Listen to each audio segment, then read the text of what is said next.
Coucou les amis, c'est Dior. Alors là maintenant, aujourd'hui, je prends ma casquette de conseil aux entrepreneurs indépendants qui ont créé leur activité ou qui veulent la créer.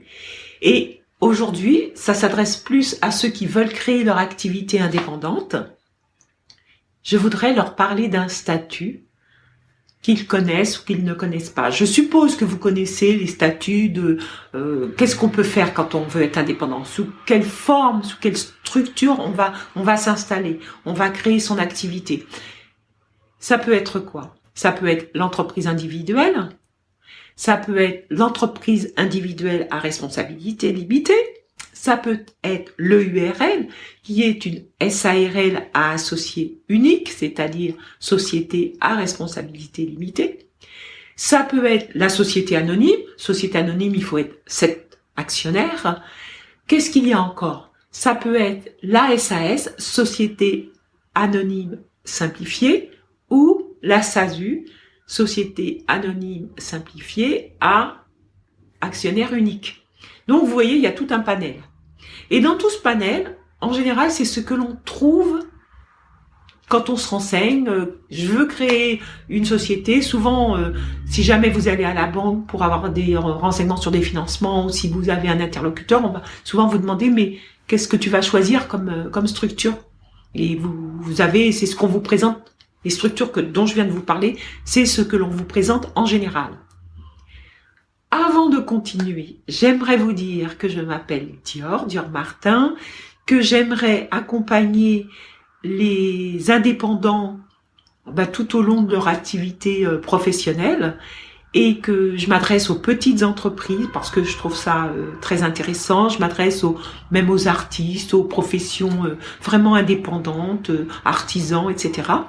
Et que je me destine à leur procurer plutôt des renseignements de nature, gestion, organisation et bien sûr comptable, fiscal, etc. puisque c'est mon métier.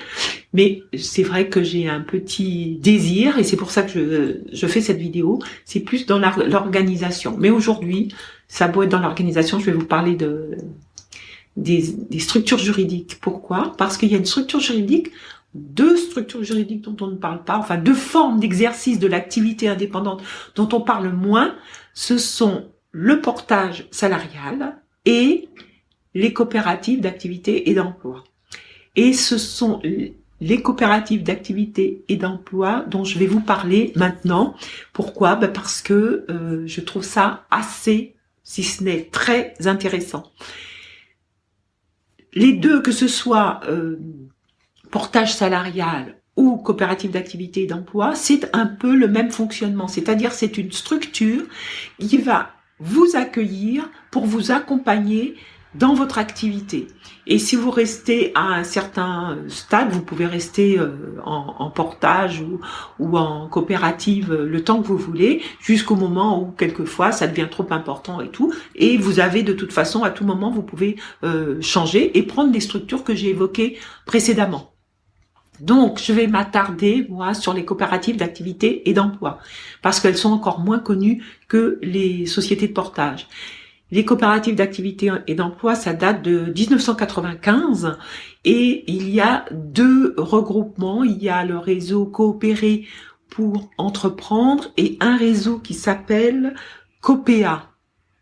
C2OPEA, dans mes souvenirs. Voilà, donc il y a ces deux réseaux. Et si vous voulez des renseignements, vous cherchez sur Internet, réseau Coopérer pour entreprendre, COPEA, et vous allez voir que ces deux réseaux, ça regroupe des milliers de salariés qui exercent dans leurs activités dans des coopératives, et ça regroupe des centaines de coopératives. La plus importante, c'est Coopérer pour entreprendre. Donc voilà, ma vidéo que je fais, c'est une vidéo qui va pas durer longtemps, donc je vais pas parler de tout, ni du système coopérateur, ni quoi que ce soit, qui est un peu plus général et dont vous pouvez trouver les renseignements sur Internet. Ce dont je voudrais parler aujourd'hui, c'est plus spécialement en 10 points, en 10 étapes, comment faire pour abriter sa structure dans une coopérative. Voilà, c'est ce dont je voulais vous parler. Si jamais ça vous intéresse d'avoir des renseignements plus précis, il suffit de m'écrire, hein, c'est dior@diormartin.fr. Voilà, c'est pas compliqué. Et donc il suffit de m'écrire. Donc moi je voudrais vous décrire les 10 étapes pour exercer l'activité sous forme indépendante, mais abritée par une coopérative. Et à la fin, je vous parlerai peut-être un peu des atouts quand même de la coopérative. Mais sachez, c'est surtout vous présenter ça parce que c'est vraiment très très très peu connu. Hein. Donc, qu'est-ce qu'il faut faire pour adhérer ou entrer dans une coopérative? Eh bien, il faut participer. Donc la première étape, c'est se renseigner dans ces 2 réseaux dont je vous ai parlé. La deuxième étape, c'est de participer à une réunion d'information, parce que toutes les coopératives organisent des réunions périodiquement, des réunions collectives où là, vous allez avoir les renseignements qui peuvent vous intéresser. Voilà. Ensuite, qu'est-ce qu'il y a d'autre? Eh bien, si ça vous intéresse, vous allez pouvoir tester votre activité. Vous allez pouvoir tester votre activité à l'intérieur de cette coopérative. Et l'avantage, c'est quand même que vous êtes accompagné, qu'il y a des gens qui sont là au niveau administratif pour vous aider. Et puis, il y a tous les autres entrepreneurs abrités par la coopérative. En plus, la plupart des coopératives organisent des réunions pour leurs entrepreneurs d'une façon périodique. Et donc, il y a vraiment pas de problème.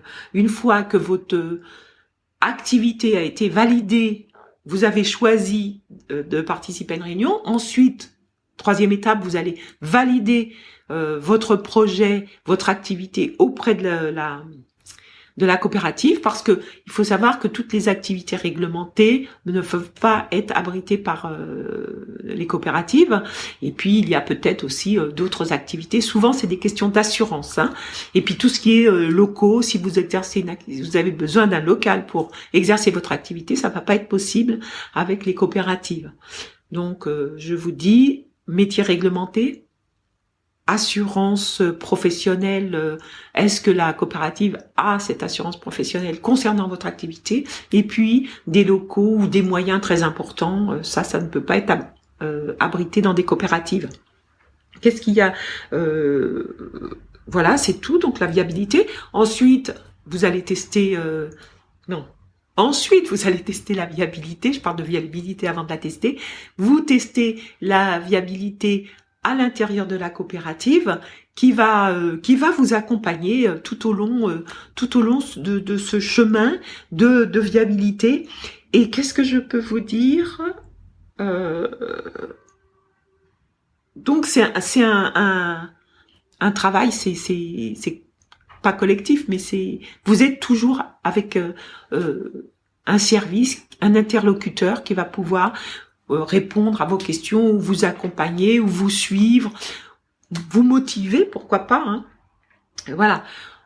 Ensuite, quand la viabilité de votre activité sera assurée, vous allez faire vos premières factures, vos premiers encaissements, en sachant que les factures, elles sont au nom de la coopérative, mais que vous pouvez toujours mettre votre nom commercial, le nom que vous avez choisi pour exercer votre métier. Ça, il n'y a pas de problème, mais c'est la coopérative qui facture. Donc, les factures sont au nom de la coopérative.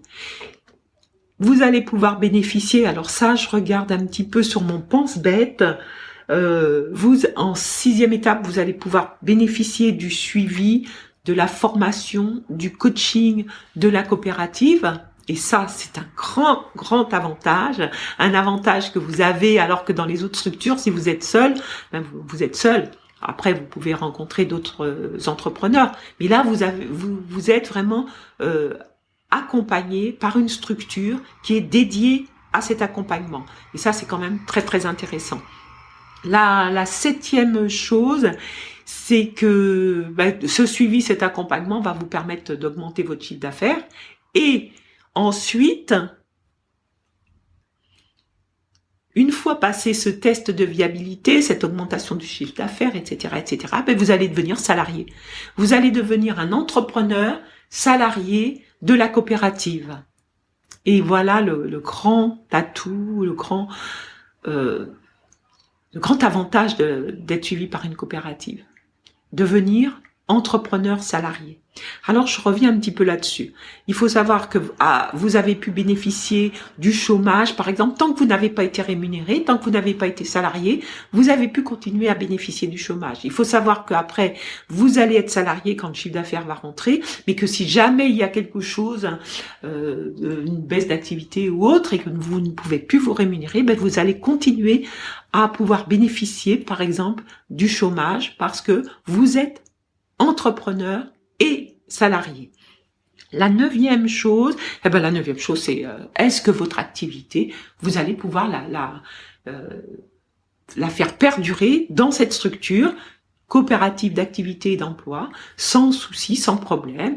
Et il faut savoir qu'à un moment, non seulement vous serez entrepreneur salarié, mais vous pourrez justement, si vous pérennisez votre activité dans cette coopérative, eh bien vous allez pouvoir devenir coopérateur. Coopérateur, ça veut dire que vous allez pouvoir participer aux décisions de la coopérative en sachant que les décisions sont prises à un homme, enfin on dit un homme ou une femme, un homme, une femme, une voix.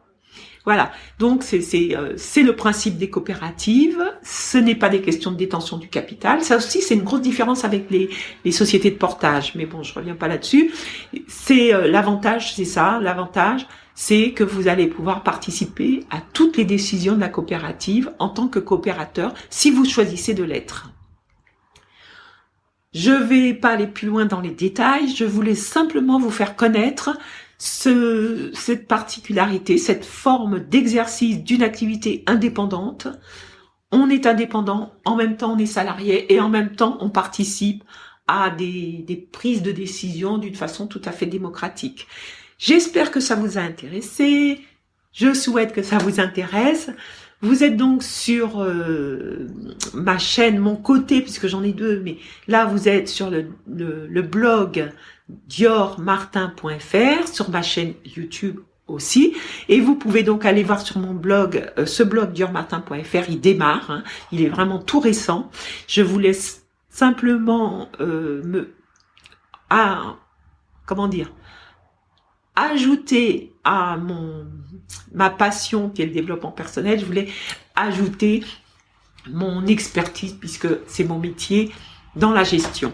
Voilà, donc je vous dis à très bientôt. Je vous souhaite de réaliser tous vos projets, vraiment. Et si ça vous intéresse, si ça vous a plu, faites-moi un petit pouce sur Facebook quand j'aurai mis cette vidéo sur Facebook. Et puis aussi, vous pouvez me dire qu'est-ce que vous voudriez connaître ou quel sujet vous voudriez que j'aborde, parce que j'ai envie d'aborder tout ce qui est entrepreneuriat pour les petites activités, les petites entreprises. Ça peut être donc, comme je vous ai dit, des artisans, mais ça peut être des gens qui font du marketing relationnel, ça peut être des personnes qui font une activité complémentaire et tout. Je suis vraiment là pour vous donner le maximum de renseignements. Et je vous dis à très très très bientôt, mes amis. Au revoir.